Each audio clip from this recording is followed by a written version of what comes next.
हाय, very good evening. मैं doctor of speech therapist and audiologist आप सभी का अपने नए वीडियो में स्वागत करता हूं और आशा करता हूं कि आपने पुराने वाले वीडियोस देखे होंगे। लास्ट वीडियोस में हम बात कर रहे थे मिस आर्टिकुलेशन पे, तुतलाने की समस्या को कैसे दूर किया जाए, हम उस पर चर्चा कर रहे थे और एक एक्सरसाइज बताई थी, जीभ वाली एक्सरसाइज बताई थी मैंने आपको, जिसमें मैंने बताया था आपको कि कैसे टिप ऑफ द टंग को या जीभ के आगे वाले हिस्से को पैलेट पे ऊपर की तरफ टच करना है। वो एक बार आप वीडियो देख लीजिएगा तो आपको थोड़ा सा रिमाइंड हो जाएगा। अब मैं मान के चलता हूं कि वो एक्सरसाइज या प्रैक्टिस आप कर चुके हैं, आपका चीज़ें फ्लुएंट हो चुकी हैं टंग के साथ कि आप टंग के हिस्से को ऊपर की तरफ आप उठाना सीख गए हैं। अगर आप ये सीख गए हैं तो कुछ साउंड्स आपके बिल्कुल क्लियर हो गए होंगे, जैसे टा, ठा, डा, ढा। इन चारों साउंड्स में थोड़ा इंटेंसिटी का कमाल है, किसी में इंटेंसिटी ज़्यादा है, किसी में इंटेंसिटी कम है, किसी में लाउडनेस ज़्यादा है। ये अलग अलग चीज़ें हैं लेकिन बहुत ज़्यादा टिपिकल नहीं है, इन पे चर्चा हम फिर कभी करेंगे। लेकिन अगर आपने टंग वाली एक्सरसाइज कर ली है तो ये चार साउंड आपके पूरी तरह से क्लियर हो चुके होंगे।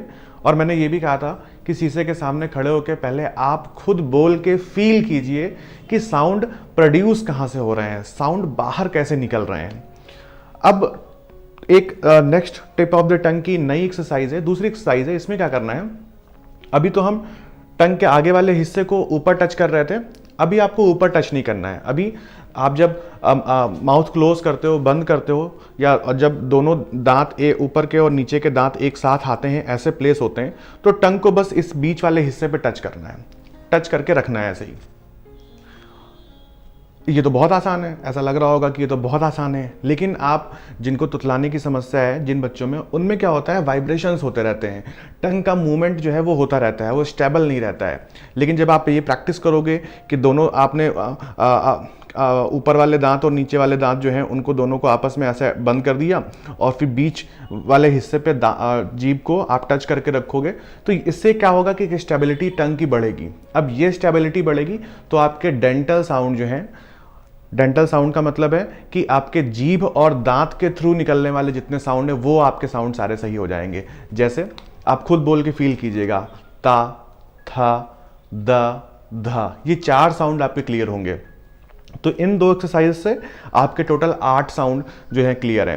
टंग को ऊपर, टिप ऑफ द टंग को ऊपर ले जाना है, जिससे क्या होगा, टा, ठा, डा, ढा, ये क्लियर होगा। जीभ को या टंग, टिप ऑफ द टंग को टंग के आगे वाले हिस्से को दांतों के बीच में टच करना है, जिससे आपके ता, था, दा, धा, ये 4 साउंड निकलेंगे। जीभ की इन दो एक्सरसाइज से आपके 8 साउंड क्लियर होंगे।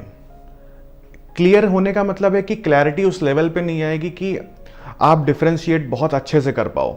ऐसा नहीं लगेगा कि टा बोल दिया फिर आप टा बोलना सीख गए हैं तो ठा भी बोलना सीख जाएंगे। ये सिर्फ प्लेसमेंट बताया मैंने आपको कि टंग को कैसे प्रोड्यूस करेंगे, कहाँ पे पिच करेंगे, जिससे साउंड्स निकलना स्टार्ट होंगे आपको। अभी तो क्लियरिटी पे बात करेंगे कि कैसे इसको क्लियर करना है, कैसे बिल्कुल जैसे हम का बोलते हैं तो वो हमें का ही सुनाई दे, या हम टा बोलते हैं तो वो टा ही सुनाई दे, और ता बोले तो हम ता ही सुनाई, वो ता साउंड ही सुनाई दे। इसके लिए क्या करना है, एक तो रेगुलर प्रैक्टिस ये खूब करनी है।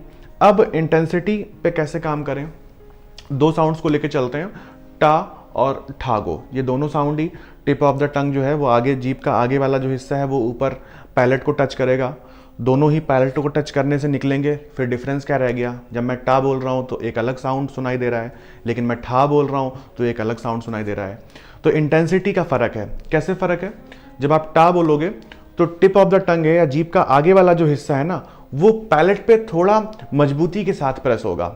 लाइक अगर ये मेरा ऊपर वाला हिस्सा है, पैलेट वाला हिस्सा है, और ये जीभ है, तो ये ऊपर की तरफ प्रेशर के साथ स्टक होगा और फिर रिलीज होगा, तब साउंड निकलेगा टा। एक बार आप बोल के देखिएगा, टमाटर, टमाटर।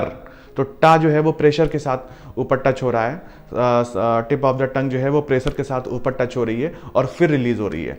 लेकिन आप जब ठा बोलोगे, ठठेरा, तो ठा में उतना प्रेशर नहीं लगेगा जितना आपका टा में प्रेशर लग रहा है। थोड़ा सा प्रेशर कम रखना है, टिप ऑफ द टंग के प्रेशर को पैलेट पे कम प्रेशर के साथ उसको अटैच करना है और फिर रिलीज करना है। सारा कमाल प्रेशर का है। जीभ के आगे वाले हिस्से को प्रेशर के साथ ऊपर टच करना है पैलेट पे, तब आपका साउंड, क्लियर साउंड टा निकलेगा।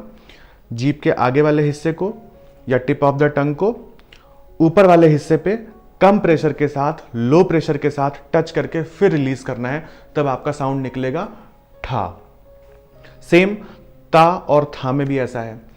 दो साउंड तो ये पैलेटल साउंड हो गए, और जो ता और था साउंड है ये आपका डेंटल साउंड हो गया। ता में टिप ऑफ द टंग जो है या जीभ के आगे वाला जो हिस्सा है वो दांतों को प्रेशर के साथ टच करेगा और साउंड निकलेगा ता, लाइक तो ता।